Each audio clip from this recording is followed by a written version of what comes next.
Back here, White House officials were on Capitol Hill today to talk about another looming issue. That would be the debt ceiling. Certainly something that lawmakers have to increase so the government can pay its bills and avoid defaulting on its obligations. Ylan Mui joins us from Washington tonight.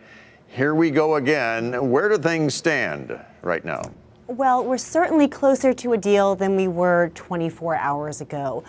Treasury Secretary Steven Mnuchin, along with acting White House Chief of Staff Mick Mulvaney, they met with congressional leaders today, and they're really trying to do three things: not just raise the debt ceiling, but also make sure they can fund the government and avoid a sequester, very painful, steep cuts to government spending that would take effect by the end of the year if they can't reach this deal. So these negotiations are ongoing, and House Speaker Nancy Pelosi and Senate Minority Leader Chuck Schumer put out a statement saying that they feel today's discussions advanced those bipartisan negotiations. So, Ylan, you hinted at this a minute ago, but what happens if they don't or can't reach a compromise?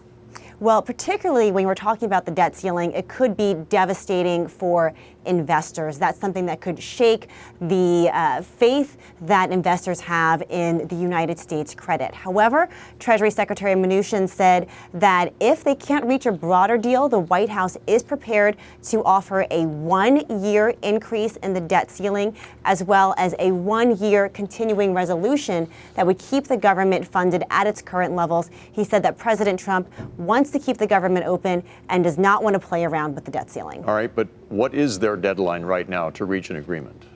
So they do have some time here to continue those negotiations.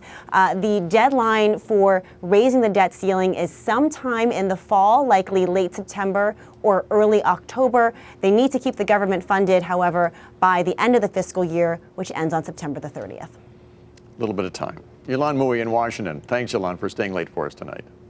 Absolutely.